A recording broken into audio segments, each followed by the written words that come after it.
namanya juga apa? Rokhso, diberikan keringanan. Rukhsah bagi orang yang safar, karena orang safar juga ketika sholat dapat keringanan lagi, yaitu justru disunahkan untuk dikosor. Berapa jarak dikosor sholat?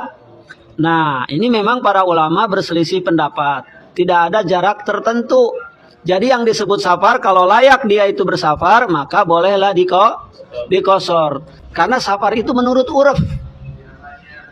Maka para ulama menyimpulkan atau membuat definisi yang disebut safar itu manakala sudah melalui 48 mil atau 4 furud. 1 furud 12 mil. Berarti kalau 4 furud berapa mil? 48 mil. Berapa 48 mil? 1 mil itu 1,7 kilometer. Nah, sekitar 80 km perjalanan barulah dikosor. Tapi itu bukan patokan. Karena Rasul Shallallahu Alaihi Wasallam mengkosor sholatnya dari kota Madinah sampai di Bir Ali atau Dzul Hulaifah. Dari kota Madinah ke Masjid Bir Ali atau Dzul Hulaifah, kalau orang-orang mau umroh itu, mereka pasti akan mikot di Bir Ali. Nah, itu jaraknya cuma 3 mil atau sekitar 6 kilo sampai 10 kilo. Ana pernah pakai mobil itu cuma 10 menit untuk melakukan apa? Mikot.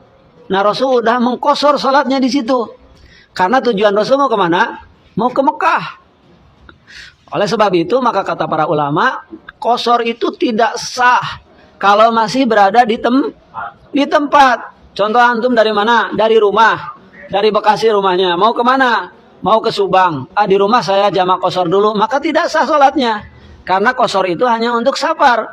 Gimana cara sah sholat untuk dikosor? Manakala sudah keluar rumah dan udah melalui lewat kampung. Kata para ulama, manakala 3 mil.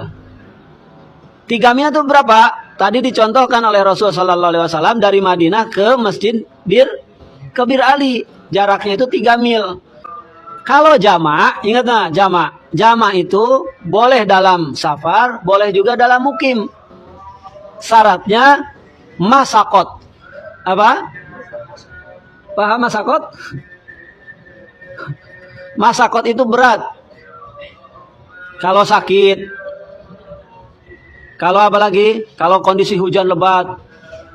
Kalau dalam kondisi sibuk yang amat.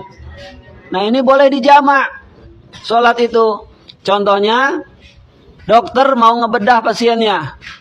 Biasanya ngebedah itu 8 jam, 7 jam baru selesai. Nah, dia boleh menjamak sholatnya. Umpamanya mulainya dari mana? Mulainya dari jam 10 siang. Nah, maka boleh dijamak. Sholatnya itu ditarik dari yang duhurnya itu ke asarkan. Begitu selanjutnya. Kalau kondisi darurat. Terjadi banjir, repot. Dijamak sholatnya nggak apa-apa. Karena apa? Hadisnya riwayat Imam Bukhari dan Muslim dari Ibnu Abbas. Karena Rasul Shallallahu Alaihi Wasallam menjamak sholatnya antara zuhur dengan asar, maghrib dengan isya. Bighairi safarin, bukan dalam bepergian. Walamatorin, bukan turun hujan yang gede. Juga bukan dalam kondisi apa-apa. Apa dijawab oleh Rasul? Supaya tidak memberatkan umatku. Jadi kalau sholat ini tidak bisa ditinggal bagaimanapun juga.